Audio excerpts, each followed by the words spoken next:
রাত পোহালে মাঠে নামছেন 5 বারের বিশ্ব চ্যাম্পিয়ন ব্রাজিল। মরক্কোর বিপক্ষ দিয়েই আগামীকাল সকাল 4টায় মুখোমুখি হচ্ছে ভিনিসিয়াস জুনিয়র রাফিনহারা। বিশ্বকাপের প্রথম ম্যাচটি ব্রাজিলের জন্য কতটা কঠিন হবে সেটা হয়তো ব্রাজিল সমর্থকরা ভালো করেই জেনে গিয়েছেন।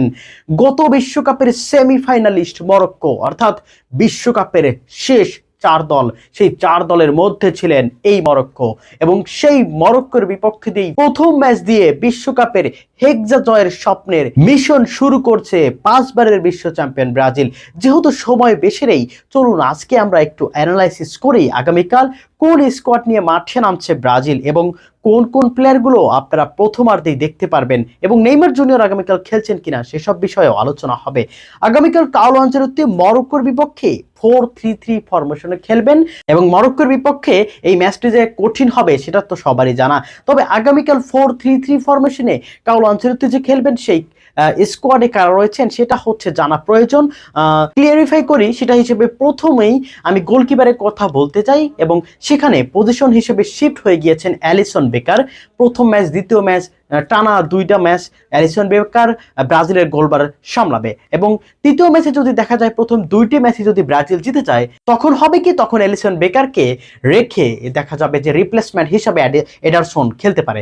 যাই হোক, মরক্কোর বিপক্ষে অ্যালিসনই শুরু করছে এবং 2জন ডিফেন্ডার, সেটাও প্রথমার্ধে শুরু করবে গ্যাব্রিয়েল ম্যাগালাইস এবং মার্কিনহোস, এটাও মোটামুটি নিশ্চিত। তাহলে গোলকিপার এবং 2জন ডিফেন্ডার আমরা কিন্তু নিশ্চিত হয়ে গেলাম। এখন আসি লেফট ব্যাক এবং রাইট ব্যাক নিয়ে। রাইট ব্যাকে কিন্তু ইতিমধ্যেই ব্রাজিলের গুরুত্বপূর্ণ ফুটবলার ওয়েসলি কিন্তু বাদ পড়েছেন, এবং সেখানে কিন্তু কার্লো আনচেলত্তি খেলাতে পারে দানিলোকে, এবং রাইট ব্যাকের সাথে লেফট ব্যাকে ব্রাজিলিয়ান সেই রগার ইভানেসকে খেলাবেন কার্লো আনচেলত্তি। যাই হোক, এই ডিফেন্স লাইন নিয়ে কিন্তু আমাদের কথা বলা শেষ। এখন আমরা সেই 3জন মিডফিল্ড নিয়ে কথা বলবো। কার্লো আনচেলত্তির সবচেয়ে শক্তি কিন্তু এখানেই হতে পারে, কেননা প্রত্যেকটা বিশ্ব চ্যাম্পিয়ন দলরাই সবসময়ের জন্য ম্যাচ জিতে, বিশ্বকাপ জিতে এই মিডফিল্ডের জন্যই।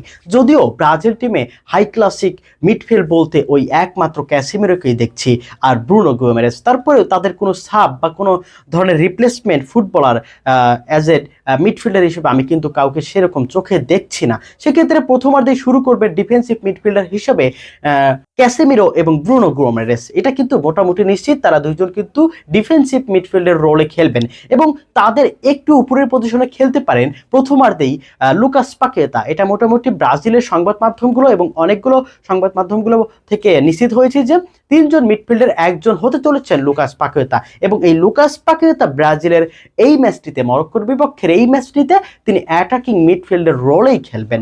যাই হোক, 4-3-3 ফরমেশনের আপনার গোলকিপার এবং হচ্ছে ডিফেন্ডার ও 3জন মিডফিল্ডার নিয়ে আলোচনা করা শেষ। এখন আমরা আসি স্ট্রাইকারদের নিয়ে। অ্যাটাকিং লেভেল থেকে লেফট উইং, রাইট উইং এবং স্ট্রাইকার, এই পজিশনে মোটামুটি ব্রাজিল ভক্তদের কিন্তু নিশ্চিত হয়ে গিয়েছে সবাই যে কারা কারা প্রথমার্ধে খেলছেন, এটা কিন্তু মোটামুটি সবাই জানেন। তারপরেও আমি বলছি লেফট উইংয়ে ভিনিসিয়াস জুনিয়র বরাবরের মতোই থাকছেন, কেননা কার্লো আনচেলত্তি সবসময় ভিনিকে পছন্দ করেন যে ভিনিসিয়াস জুনিয়র লেফট উইংয়ে খেলুক, এবং রাইট উইংকে রাফিনিয়াকে খেলাবে, এটাও মোটামুটি নিশ্চিত হয়ে গিয়েছে। ফলস 9 হিসেবে অর্থাৎ স্ট্রাইকার পজিশনে এক এক জায়গায় এক এক রকমের মন্তব্য দেখতেছি। এক এক জায়গায় দেখতেছি যে হচ্ছে আপনাদের ম্যাথিয়াস কুনহাকে খেলাবে কার্লো আনচেলত্তি, আবার অনেক জায়গায় দেখতেছি যে ইগোর থিয়াগোকে খেলাবে। যাই হোক, এখানে কার্লো আনচেলত্তি আমার কাছে যতটুকু মনে হচ্ছে যে ম্যাথিয়াস কুনহাকেই মাঠে নামাতে পারে, কেননা ম্যাথিয়াস কুনহা কার্লো আনচেলত্তির বরাবরই ভরসার জায়গা। যদিও ব্রাজিল দলের জন্য, ন্যাশনাল টিমের জন্য এখন পর্যন্ত কিন্তু ভালো ফলাফল এনে দিতে পারেনি ম্যাথিয়াস কুনহা। এই হচ্ছে ব্রাজিলের স্কোয়াড, এই হচ্ছে প্রথমার্ধের স্কোয়াড, এই হচ্ছে মরক্কোর বিপক্ষে ব্রাজিলের গুরুত্বপূর্ণ পজিশন লাইন। এখন অবশ্যই জানা উচিত যে সাবে কারা রয়েছে, রিপ্লেসমেন্ট কার, রিপ্লেসমেন্ট কে খেলবে, এটা তো অবশ্যই জানা উচিত। তো সেই হিসেবে গোলকিপার মোটামুটি কোনো রকমের প্রবলেম না থাকলে তো পুরো মেসি খেলছেন অ্যালিসন বেকার। এছাড়াও ডিফেন্স লাইনে ব্রেমার, লিও পেরেরা, আলেক্সান্দ্রো দানিলোকে যখন যে পজিশনে খেলতে হয়, অর্থাৎ কার্লো আনচেলত্তি যখন যে পজিশনে খেলাতে চায় সেই পজিশনেই তাদের খেলতে হবে, এবং সেই ক্ষেত্রে মিডফিল্ড হিসেবে যদি ডিফেন্সিভ মিডফিল্ড অবশ্যই রয়েছে রিপ্লেসমেন্ট ফ্যাবিনহো, সৌদি আরবের লিগে খেলা ফ্যাবিনহো, আমি কিন্তু তাকে মোটামুটি ভাবে কোনোভাবেই ভরসা পাচ্ছি না। তারপরেও যেহেতু সে একজন অভিজ্ঞ মিডফিল্ডার, সেহেতু ক্যাসিমিরোর রিপ্লেসমেন্ট হিসেবে ধরাই যায়। যাই হোক, দ্বিতীয় অর্ধে সে নিশ্চিত থাকছে যদি রিপ্লেসমেন্ট করে আর কি, যদি সাব করে কার্লো আনচেলত্তি। এছাড়াও মিডফিল্ড হিসেবে রয়েছে হচ্ছে দানিলো বারবোসা এবং হচ্ছে এডারসন। এই তো মিডফিল্ডের রিপ্লেসমেন্ট অর্থাৎ সাবে রয়েছে কার্লো আনচেলত্তির। এছাড়া লেফট উইঙ্গে হচ্ছে ভিনির সাব যদি করানো হয় তাহলে মার্টিনেলিকে মাঠে নামাবে, মিডফিল্ডে খেলেন রায়ান এবং স্ট্রাইক পজিশনে লুইস এনরিক আছে। এছাড়াও মরক্কোর বিপক্ষে কার্লো আনচেলত্তির ট্রাম্প কার্ড হতে পারে এন্ড্রিক। এই এন্ড্রিক কিন্তু ফলস নাইনে প্রথমার্ধ পর অর্থাৎ যখন 60 মিনিট 65 মিনিট অথবা 70 মিনিট হয়ে যাবে ম্যাচের, তখন কিন্তু এন্ড্রিককে ভালো কাজে লাগাতে পারে কার্লো আনচেলত্তি। সেই হিসেবে এন্ড্রিক কার্লো আনচেলত্তির ট্রাম্প কার্ড হিসেবে ব্যবহার হচ্ছে। আর যদি মনে করেন ম্যাথিউস কুনহা প্রথমার্ধে খেলে তাহলে কিন্তু ইগোর থিয়াগো, এবং ইগোর থিয়াগো যদি প্রথমার্ধে খেলে তাহলে কিন্তু ম্যাথিউস কুনহা। এবং শেষমেশ যার কথা না বললেই নয়, সে হচ্ছে নেইমার জুনিয়র।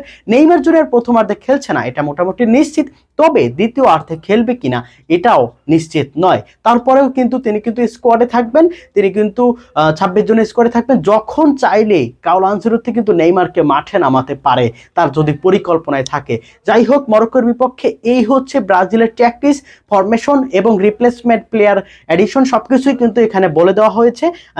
এখন বড় বিষয় হচ্ছে মরক্কোর বিপক্ষে আগামীকাল ব্রাজিল ম্যাচ জেতে কিনা। যাই হোক, আবারও আপনাদের রিমাইন্ডার দিয়ে দিচ্ছি, আগামীকাল ভোর 4টায় মরক্কোর বিপক্ষে মাঠে নামবে ব্রাজিল, আর এটাই ব্রাজিলের প্রথম ম্যাচ হতে চলেছে বিশ্বকাপের।